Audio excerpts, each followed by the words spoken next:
어, 김수남입니다. 아마 마린 어플리케이션 쪽에서는 저 에미션 규제가 어떻게 됐는지에 대해서 이렇게 좀 아시는 분들이 좀 그러니 많이 없을 것 같습니다. 오늘 참석하신 분들도 대부분이 다 이제 그, 그 트럭이나 어떤 모터 쪽 그렇다 보니까 이쪽에 대해서 어떻게 에미션이 규제가 흘러왔고 또 지금은 어느 단계까지 와 있는지에 대해서 이렇게 좀 간략하게 좀 말씀드리도록 하겠습니다. 컨텐츠는 이렇습니다. 그래서 에미션 컴포지션이 왜 생겼고 아이엠 녹스 티어 1, 2, 3 이렇게 그다음에 이제 녹스 티어 3가 오면서 이제 윈지디의 SCR 어플리케이션에 대한 어떤 레퍼런스하고 어플리케이션 또 익스피리언스 관련해서 간단하게 말씀드리도록 이렇게 하겠습니다. 다들 아시다시피 엔진이라는 게 이게 참 마리는 이전부터 HFO 그러니까 보통 설퍼 예전에는 그러니까 5%의 어떤 설파 그러니까 요즘은 한 3.5% 정도 씁니다만 노멀리 한 2.5%의 어떤 설파를 가지고 있는 HFO를 씁니다. 그래서 RM 그레이드를 보통 쓰는데 여기에서 나오는 어떤 에미션들에 대한 규제가 없었어요. 맨 처음에 없었다가 그 다음에 이제 마린이 엔진 파워가 워낙 크다 보니까 그러니까 배에 해상에 떠다니는 배에 대한 규제도 필요하다라는 어떤 입지하에서 이제 아이엠녹스 티어 1부터 이렇게 됩니다. 그래서 이렇게 보시면 이제 에어와 퓨얼이 어떤 연소 과정을 거쳐 가지고 어떤 에너지를 내는데 에너지를 내고 나머지는 히트로스로 가고 나머지는 이제 배기가스로 나갑니다. 그 외에 이제 배기가스들 가운데 어떤 몸의 인체 또는 우리 대기 중에 이렇게 오염을 주고 건강에 안 좋은 그런 해를 끼치는 것들에 대한 어떤 배기가스 규제를 하게 되죠. 그거 중에 특별히 이제 오늘은 그러니까 녹스 에미션 컨트롤에 대해서 이렇게 좀 말씀을 드리고자 합니다. 그래서 이 어떤 에미션 컨트롤이라는 것은 그러니까 녹스 에미션 컨트롤이라는 것은 컨트롤하지 않으면 일단은 뭐 줄일 수 없는 걸로 이렇게 되어 있습니다. 그래서 그러니까 마린에 들어가는 엔진도 마찬가지로 어떤 엔진 튜닝을 통해서 이렇게 합니다. 오늘은 엔진 튜닝을 어떻게 해서 그러니까 녹스 레이트가 어느 정도 이렇게 디덕션이 되는 것에 대해서 이렇게 좀 집중적으로 말씀을 좀 드리도록 하겠습니다. 그래서 어떤 녹스 포메이션이라는 게 보면은 다들 아시다시피 어떤 서멀 녹스하고 퓨얼 녹스가 있습니다. 그래서 퓨얼 녹스는 우리가 어떤 연료를 바꿈으로 인해서 HFO 대신에 MDO 또는 MGO로 가면 조금 녹스가 떨어지는 이런 부분들은 이제 퓨얼 녹스가 되겠죠. 그건 어떤 퓨얼을 다르게 적용을 하면서 우리가 줄일 수 있는 부분이지만 똑같은 디젤 사이클에서의 어떤 서멀 녹스는 어떤 연소 과정에 발생하는 공기 중에 있는 그러니까 O하고 N이 어떤 유리화를 통해 가지고 다시 불완전해지면 또 진화적으로 붙는 게 NO 또는 NO2로 됩니다. 그죠? 그래서 이것들을 어떻게 줄일 것이냐 하는 게 이제 그러니까 마린 어플리케이션에서도 적용이 됩니다. 그래서 아이엠녹스 티어 1을 보면 이제 MEPC에서 그동안에 상당히 많은 배들에 대한 녹스 에미션들을 이렇게 게더링을 했었습니다. 그래서 컬렉션을 해서 지금 현재 수준의 아이엠녹스가 얼마나 나오는지 그러니까 녹스 밸류가 얼마나 나오는지를 보고 이제 저러한 가이드라인을 만들어내죠. 그래서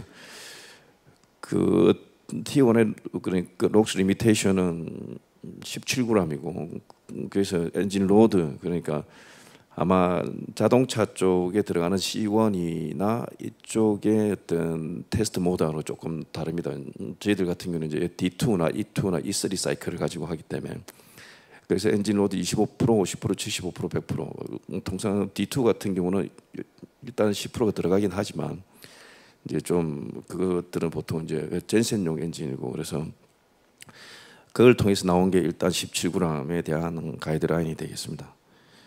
그래서 이제 티어 1 튜닝을 하고 난 후와 전에 대해서 어떤 그러니까 녹스 밸류가 이렇게 나와 있는 거죠 지금은. 그런 것들은 그때 그 당시는 우리가 아이엠 티어 1을 할 때 그때 그 당시는 거의 다 미케니컬로 이렇게 드리븐되는 엔진이었습니다. 그래서 일렉트로니컬리 컨트롤되는 엔진들이 이제 막 태동할 때쯤이었기 때문에 대부분의 미케니컬 엔진이 이제 녹스를 만족하기 위해서는 이제 피크 템퍼러처를 떨어뜨려야 되고 또 이제 퓨얼 컨섬션에 대한 페널티도 좀 있어야 됩니다. 그래서 이제 컴프레션 레이쇼라든지 인젝션 타이밍 딜레이라든지 그다음에 배기 밸브의 온오프 타이밍을 가지고 이제 어저스트먼트를 하게 됐죠. 티어 2에 대한 간략한 말씀을 드리고자 합니다. 그래서 이제 티어 2가 거의 한 5년 뒤에 이제 발효가 또 됐습니다. 그래서 2011년 1월 1일부터 킬링되는 배들에 대해서 모두 다 적용이 되는 걸로 되어 있었고 기존의 티어 1에 있어서 이제 엔진 RPM별로 보면 한 15.5%에서 거의 한 22% 정도까지 이렇게 줄여야 되는 것들이 있죠. 그래서 그거를 통해 가지고 이제 우리가 볼 수 있는 것들이 좀 전에 티어 1에서도 마찬가지입니다. 말하면 이제 미케니컬 엔진 같은 경우는 퓨얼 컨섬션에 대한 어떤 페널티가 그 좀 더 필요했다. 그러니까 퓨얼 컨섬션이랑 녹스 밸류는 항상 트레이드업 되는 그런 컨셉들이 있기 때문에 이제 그거의 튜닝을 통해서 우리가 지금 그 티어 2를 만족하는 어떤 엔진을 만들 수 있다 이렇게 보시면 됩니다. 그러한 것들을 갖다 우리가 지금 두 가지로 이렇게 나누어 보면 그러니까 미케니컬리 컨트롤되는 엔진하고 그 다음에 일렉트로니컬리 컨트롤되는 엔진이 있습니다. 그래서 똑같은 어플리케이션을 하는데도 불구하고 어떤 녹스에 대한 디덕션 레이트가 조금씩 다 다릅니다. 그래서 이제 얼마나 일렉트로니컬리 컨트롤하게 되면 어떤 녹스 에미션을 줄이는데 많이 줄이는데 많은 기여를 하게 됐다라고 이렇게 보시면 될 것 같습니다. 그래서 하나를 보시면 그러니까 맨 위에 그러니까 밀러 컨셉하고 이제 인터널 EGR 컨셉을 좀 썼습니다. 그래서 그 배기 밸브의 클로징 타이밍을 조금 더 늦게 해서 그 다음에 이제 인터널 EGR 컨셉으로 어플리케이션하면 일렉트로닉ally 컨트롤되는 엔진은 거의 한 5% 정도 미케니컬 엔진보다 더 많이 그 녹스를 그 디덕션 할 수 있다라고 볼 수 있고.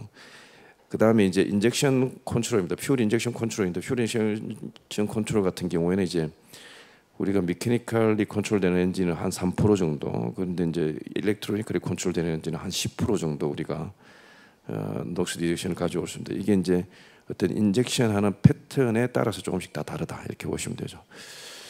그래서 일렉트로니컬리 컨트롤되는 엔진들에 대해서는 퓨얼 페널티가 거의 없고, 그 다음에 이제 미케니컬리 컨트롤되는 엔진은 피크 프레셔를 낮추기 위한 어떤 인젝션 타이밍 그 딜레이를 통해서 녹스 밸류를 떨어뜨려야 되기 때문에 이제 퓨얼 페널티가 좀 비슷하다. 토탈로 보면 그러니까 미케니컬은 한 15%, 그 다음에 일렉트로니컬은 한 거의 한 20% 정도의 그 디덕션 레이트가 가능했기 때문에 엔진 이셀프로 해서 그런 그 녹스 티어 2까지 만족할 수 있는 그 어떤 내연 기관이었다 이렇게 보시면 됩니다.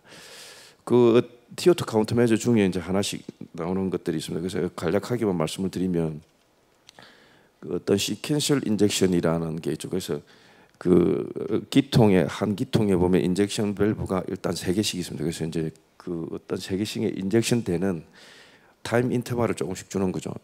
그렇게 하다 보면 피크 템퍼러처 피크 프레셔 후에 피크 프레셔 후에 우리가 그 인젝션 하는 프레셔를 갖다가 인위적으로 컨트롤할 수가 있습니다. 그래서 최종적으로 이 방식이 일단은 적용이 됐다 이렇게 보시면 되고, 그리고 여기에 지금 인젝션 하고 난 뒤에 바로 그 프레셔를 갖다 이렇게 컷오프할 수 있는 것들이 뭐냐면 이게 이제 같은 프레셔로 인젝션을 하고 같은 프레셔에서 그 타이밍을 끊는 이제 기존의 컨벤셔널 컨셉하고는 좀 많이 다르죠. 그 여기에서 항상 프레셔가 똑같지만 컨벤셔널 엔진 같은 경우는 이렇게 엔진 로드에 따라서 RPM에 따라서 그 인젝션 프레셔가 조금씩 다 다르다. 그걸 갖다 알 수 있습니다. 그리고 일렉트로닉 컨트롤 하게 되면 이러한 이제 배기가스 온도라든지 그 다음에 그 피맥스라든지 또 이런 것들에 대한 어떤 플럭추에이션이 아주 안정적으로 이렇게 유지할 수 있어서 녹스 리덕션 하는데 많은 도움이 됩니다. 그래서 그 배기 밸브 온오프 컨트롤도 내나 마찬가지입니다. 이걸 보시면 이제 그 이전에는 베리어블 레인지들이 많았는데 이제는 그 온오프 그 하는 그 밸브 타이밍이 아주 간결하고 짧은 시간에 이루어지기 때문에 이런 것들도 하나의 엔진 퍼포먼스와 녹스를 줄이는데 우리가 어저스트먼트 할 수 있는 그러한 파라미터들이었다 이렇게 보시면 됩니다. 그 뭐 하나의 장점 중에 하나가 일렉트릭 컨트롤이라는 게 항상 인디비주얼로 그러니까 기통별로 인젝션 밸브별로 인젝터별로 다 컨트롤이 인디비주얼로 가능하기 때문에 그 원하는 만큼의 어떤 녹스 레이트에 따라서 우리가 조정이 가능하다는 게 아주 좋은 거였죠. 그래서 이제 그게 가능하게 했던 게 이제 다들 비클 쪽에서는 많이 적용하고 계시는 이제 커먼 레일 컨셉이 배의 어떤 선박의 엔진에도 최초로 적용이 됐다 이렇게 보시면 됩니다. 그다음 요거는 이제 전체적인 카운터 메저에 대해서 일단 언급을 해놨는데 요건 나중에 한번 읽어보시고 뭐 온도 관련된 부분 그러니까 피크 템퍼레처를 어떻게 하면 떨어뜨릴 수 있느냐 하는 관련돼 있는 키 파라미터들이고 그리고 상승 농도를 어떻게 하면 옵티마이징 하든지 아니면 줄여서 그 어떤 녹스 밸류를 떨어뜨리는 그러한 컨셉들이 이렇게 쭉 있습니다. 그래서 뭐 어떤 컴프레션 레이시오를 올리게 되면 이러한 그러니까 이러한 패턴으로 해서 어떤 녹스도 떨어뜨리게 되고 또 인젝션 타이밍, 딜레이 밸브 타이밍 뭐 기타 등으로 해서 어떤 녹스 밸류를 만족할 수 있다 이렇게 보시면 될 것 같습니다. 지금은 이제 티어 3 시대가 됐습니다. 그래서 배에서도 아마 이것이 연기될 것이다. 그러니까 아직까지 개발이 자동차나 어떤 트럭 같은 경우에는 규모가 저희들 이제 대형 엔진 어떤 선박에 들어가는 대형 엔진 입장에서 보면은 상당히 엔진이 좀 귀엽습니다. 솔직히 말해서. 그래서 이제 그러한 것에 있어서 어떤 테크니컬 어플리케이션은 그래도 다소 저희들보다는 조금은 더 정교하지만 좀 쉽게 갈 수 있을 것이라고 이렇게 판단이 되지만 저희들 같은 경우는 이제 뭐 엔진이 거의 한 뭐 일단 30-40m의 그 길이 방향의 폭은 한 거의 한 뭐 10m 정도 되고 뭐 그러니까 높이는 한 그 보통 건물의 한 3-4층 좀 큰 거는 5층까지도 이렇게 꽤나 높은 이러한 게 엔진이고 그러한 엔진이 또 배에 적용이 되기 때문에 이게 밸브 하나 그러니까 오퍼레이션 하는데도 상당한 좀 어려움들이 많습니다. 그래서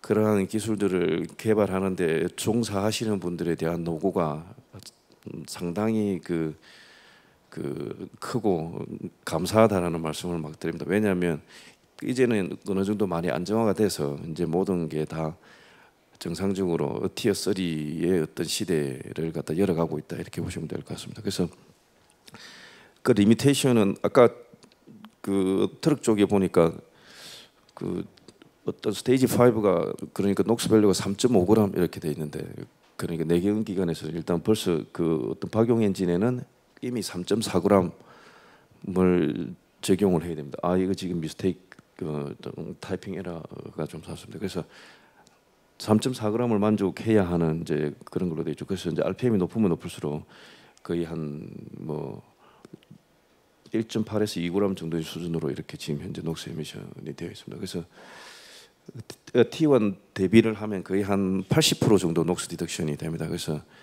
이제 엔진 이셀프로는 이제 티어 3를 만족하지 못하는 그 애프터 또는 이제 비포 트리트먼트가 있어야 되겠죠.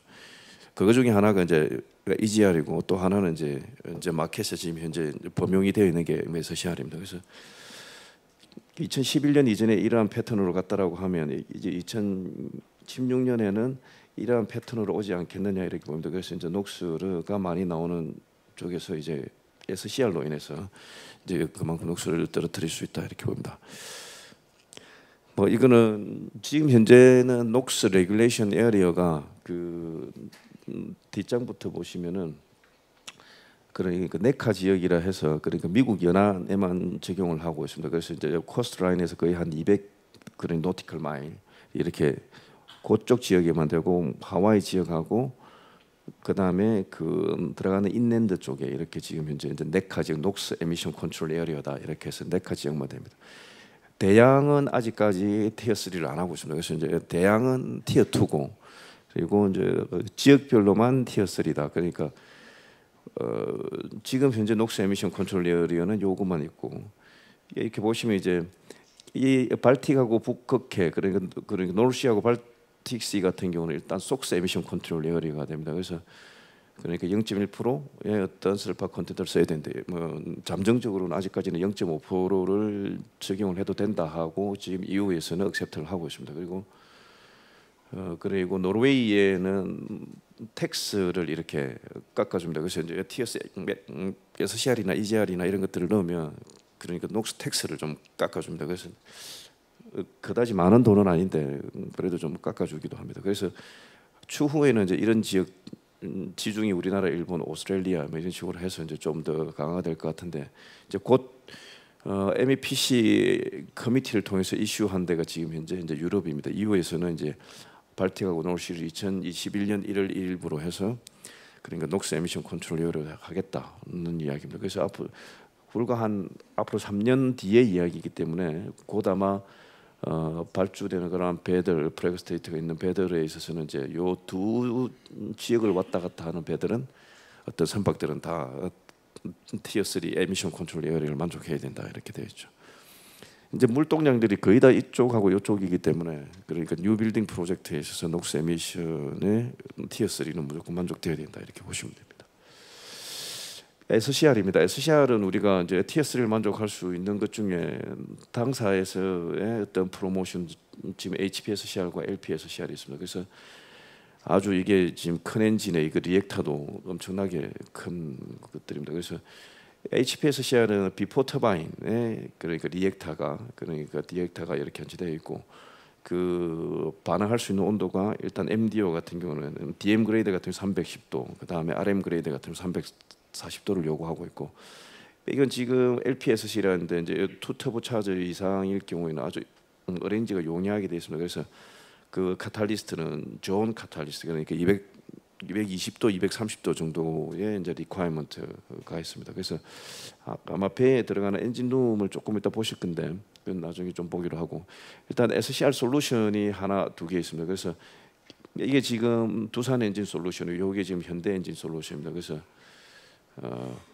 조금씩 다르죠. 그래서 하나는 배기가스 온도만 이제 만족하면 그러니까 리퀘어되는 배기가스 온도만 이제 요구되어지는 온도를 올리기 위한 이제 템퍼레처 컨트롤되는 이제 가스를 바이패스하는 템퍼레처 컨트롤되는데 이제 요 컨셉 같은 경우는 이제 그러니까 우레아를 베이퍼라이징 해야 되는 그런 것들이 있습니다. 그래서 이제 베이퍼라이징을 먼저 한 후에 이제 SCR로 보내는 것들로 되어 있어 가지고 항상 일정한 바이패스를 요구하고 있습니다. 그래서 그런 걸 갖다가 저희들 쪽에서 바이패스 레이트 컨트롤이다 이렇게 이제 명명을 했습니다. 그래서 컨셉 자체가 조금씩 다르죠. 그래서 배기가스가 나가면 티어 2 모드에서는 이렇게 가면 되는데 티어 3에서는 항상 그러니까 리액터를 거치게 되고 이거는 티어 2 모드에서는 그냥 빠지면 됩니다. 그냥 빠져나가면 되는데 티어 3는 디컴포지션 유니트를 통해서 그 다음에 SCR로 이렇게 가게끔 이렇게 되어 있죠. 그래서 두 가지의 어떤 바이패스 레이트라든지 어떤 그 퓨얼 컨섬션이나 이런 것들을 보면 아까 좀 전에 말씀드린 그 바이패스 컨트롤 같은 경우는 항상 일정한 바이패스 레이트가 필요합니다. 이렇게 그러니까 항상 4%가 필요하죠. 그리고 이제 우레아 레졸루션 하면 거의 한 500에서 550도의 온도가 있어야 되는데 가스 템퍼는 이제 아까 그러니까 솔루션 1 같은 경우에는 이렇게 보면 가스 템퍼레처만에 따라서 바이패스만 하기 때문에 그만큼 엔진에서 봤을 때의 어떤 퓨얼 페널티는 이쪽보다도 이쪽이 훨씬 더 그러니까 낮다. 어떤 두산의 솔루션이 좀 더 그 엔진의 어떤 퓨얼 페널티 입장에서 좀 더 좋은 컨셉 중에 하나다 이렇게 보시면 됩니다.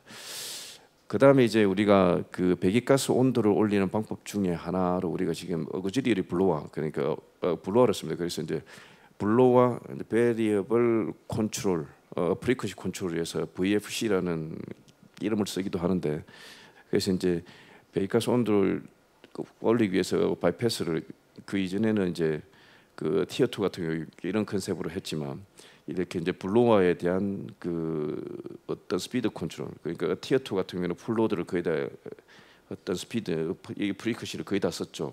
거의 다 쓰고 이제 이런 식으로 액티베이션 하게 돼 있는데 티어 3가 되면 거의 한 70%의 어떤 프리커시 맞습니다. 그래서 이제 그걸 통해서 배기가스 온도를 좀 더 올리게 된다 이렇게 보시면 됩니다. 이게 이제 엔진 튜닝, 엔진 itself로서는 그 TS를 만족할 수 없어서 SCR이 required 되고 그러니까 required한 그런 배가스 온도를 어떻게 하면 에피션트하게 올릴 것이냐. 그런데 거의 퓨 페널티는 거의 없다 이렇게 보시면 됩니다.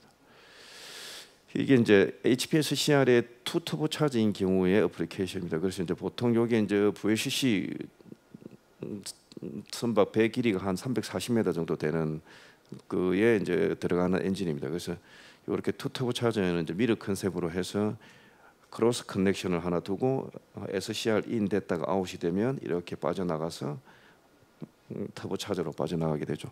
그래서 이제 가장 중요한 것 중에 하나가 이렇게 SCR로 빠져나온 SCR 그러니까 리액터를 통해서 빠져나온 배기가스가 어떻게 하면 밸런스드 된 그러니까 가스 플로우를 그러니까 터보 차저가 각각 일을 할 수 있도록 만드느냐, 밸런스를 하느냐, 이게 가장 키 포인트 중에 하나죠.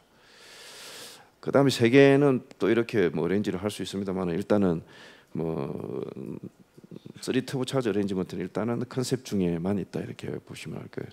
이렇게 되어 있습니다. 그래서 이게 지금 배의 구조인데, 그러니까 여기 지금 LNG 캐리어입니다. 그래서 이제 배의 구조인데 엔진이 두 대, 트윈 스케그 엔진이고 프로펠러가 각각 있죠. 그래서 거기 엔진에 이제 HPSCR이 이제 어떤 미러 컨셉으로 해서 장착된 그러니까 위에서 보면 이렇게 보일 수 있죠. 그러니까 엔진이고 그러니까 SCR 리액터가 여기에 있다 이렇게 보시면 됩니다.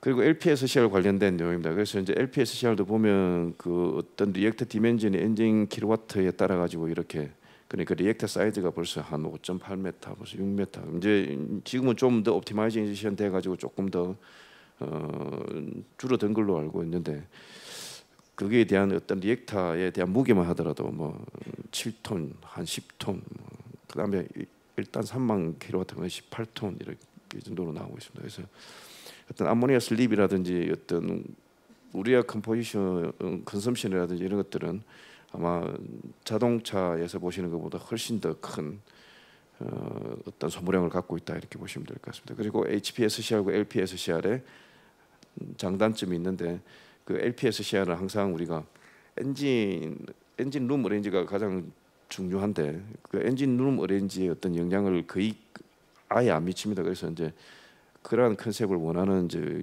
야드들은 그러니까 LPSCR을 많이 적용을 하고 있다 이렇게 보시면 됩니다.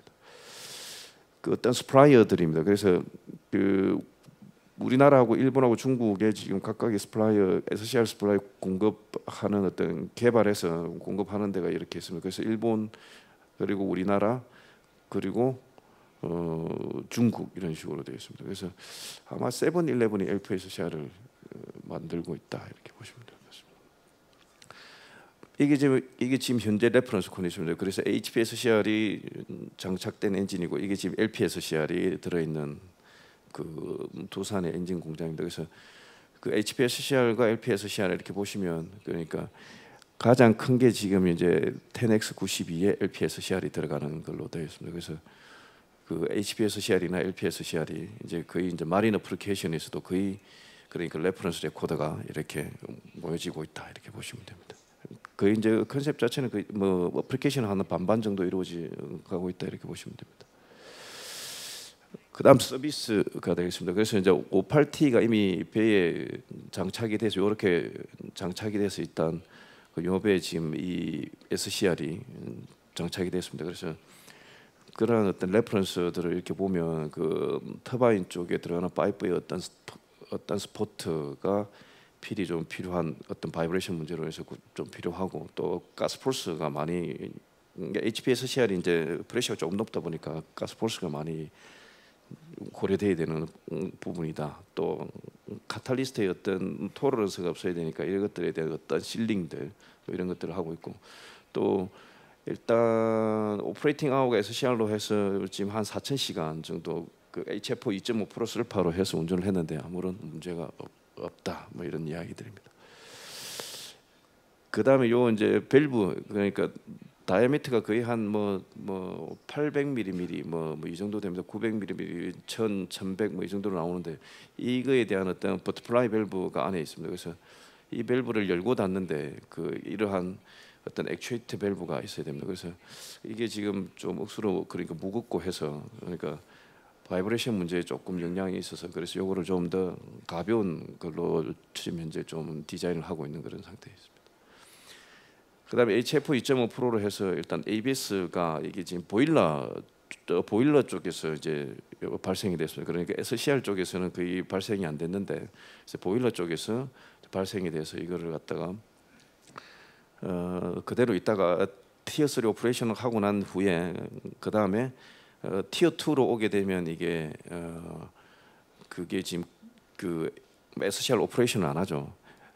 그래서 SCR 오퍼레이션을 안 하면 이게 그러니까 어떤 따뜻한 어떤 물로 하면은 클리닝을 하면은 이제 좀 더 깨끗하게 다시 클리닝이 되는 그런 걸 지금 이제 익스피리언스를 했습니다. 그래서 그때 그 당시에 도징이 좀 더 많았고 그 다음에 나오면서 이제 적당한 도징으로 하게 되면 또 이러한 ABS가 줄이거나 없앨 수 있다 이렇게 보시면 됩니다. 이것들은 어떤 이제 버터플라이 밸브가 있는데 티어 2 모드로 할 때는 이 어떤 버터플라이 밸브에 그러니까 에어를 갖다 실링을 해야 됩니다. 그래서 에어를 실링을 해야 되는데 그 배기가스가 조금씩 빠져나올 수 있죠. 그래서 이제 배기가스를 빠져나오지 않게끔 하기 위해서 이제 에어를 그러니까 에딩을 하는 이제 그러한 컨셉으로 기술적으로 좀 더 바뀌었다 이렇게 보시면 됩니다.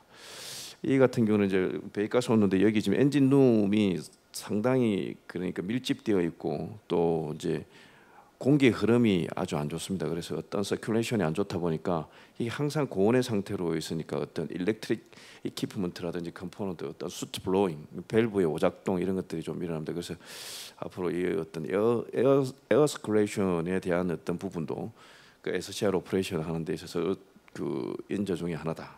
뭐 이렇게 보시면 될 것 같고 이거는 지금 현재 우레아를 공급해주는 방법 중에 하나입니다. 그래서 이제 이 플렉시블 컨테이너 탱크가 있고 스몰 컨테이너로 해서 이렇게 이제 배로 공급해주는 게 있죠.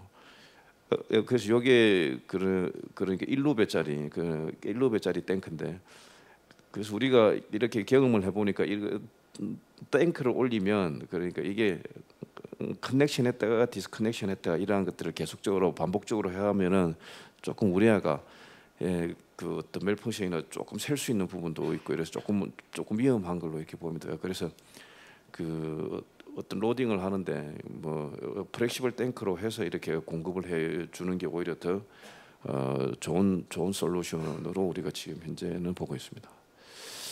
그래서 지금 현재 SCR을 이렇게 보시면 이제 적용을 하게 되면 E3 사이클 3.49라면 이렇게 에버리지 웨이를 주고 그다음 웨잉 팩터가 여기가 지금 가장 큽니다. 그래서 가장 큰 걸 기준으로 했을 때 한 2.58g. 그러니까 SCR의 퍼포먼스가 아주 좋은 결과를 가지고 있다. 그리고 IM 녹스 티어 3를 만족하는데 아무런 문제가 없다라는 걸 갖다 말씀드릴 수 있겠습니다. 그래서 SCR은 그러니까 마린 어플리케이션에서 EGR보다는 그 카펙스적인 측면에서 억수로 경쟁력이 있습니다. 그래서 저렴한 솔루션이기 때문에 또 가능하고 이제 메인테넌스 코스트도 거의 이제 카탈리스트만 좀 교환해 주면 되는 정도고 그러니까 메인테넌스 코스트도 EGR에 비해서 거의 비슷한 그러한 것들로 나오고 있습니다. 그래서 어떤 프로븐 디자인이고 어떤 오퍼레이션 하는 데 있어서 아주 그 잘 정리가 된 그리고 개념이라든지 어떤 오퍼레이션에 있어서 아무런 큰 문제 이슈 없이 지금 현재 작동이 된 어떤 프로븐 솔루션이 SCR이다 이렇게 봅니다. 간단한 건 아닙니다. 그래서 이제 처음부터 이렇게 끝까지 SCR까지 이렇게 쭉 빠른 시간 안에 이렇게 말씀드리다 보니까 그 좀 빠진 부분도 있고 뭐 그런데 지금까지 경청해 주셔서 대단히 감사합니다. 고맙습니다.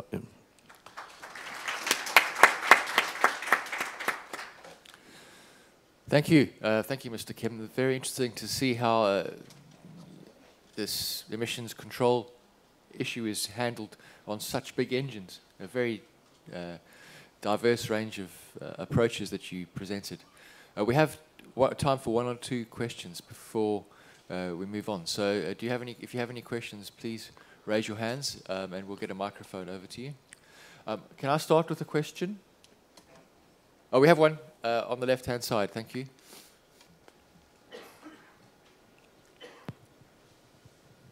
예, 안녕하세요. 두산인프라코아 이서영입니다. 발표 잘 들었습니다.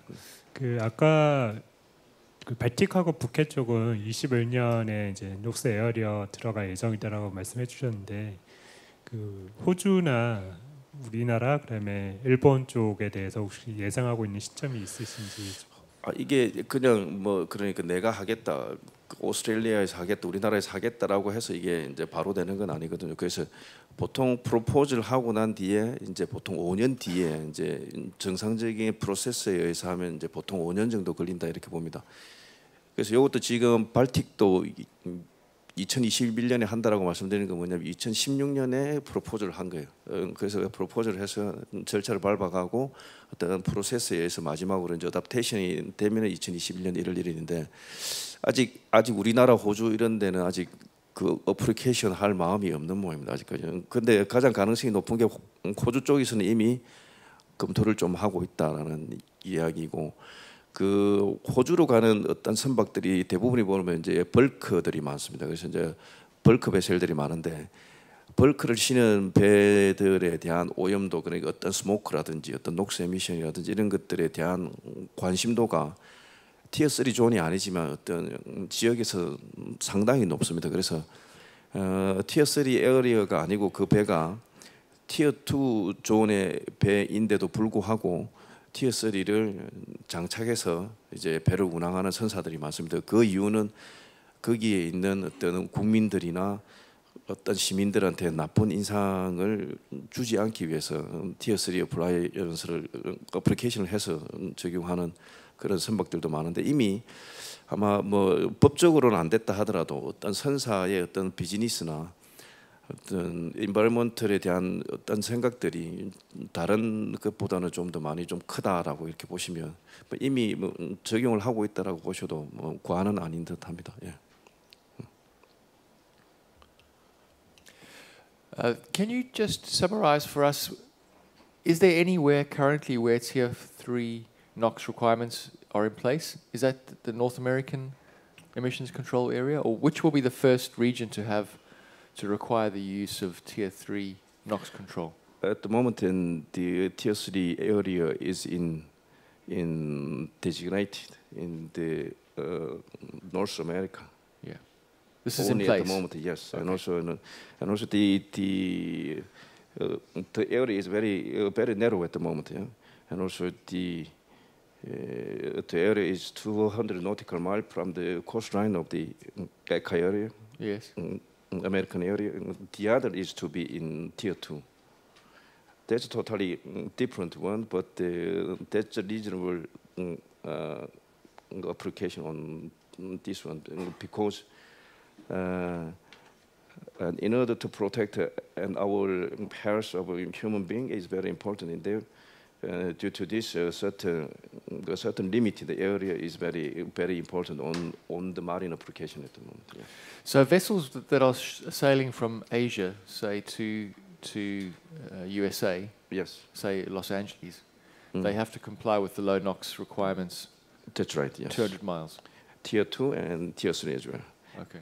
Engine itself for Tier 2, and also if a certain vessel is coming into the USA, and also they have to prepare and also to be compliant with IMO's Tier 3.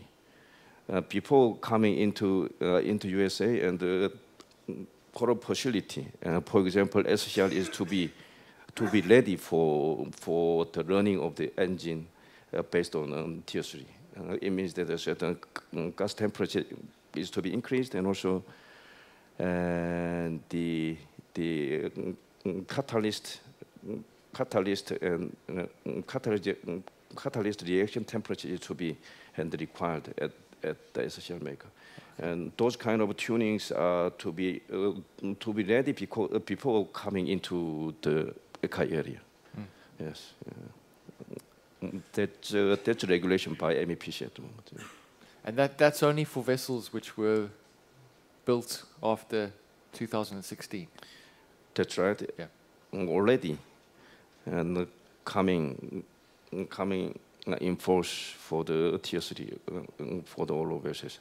A certain owner, they don't need to apply Tier 3, and because the vessel is coming to Korea, to Australia, for example, and they don't need to consult Tier 3 engines. Yes. Yeah, only for Tier 2.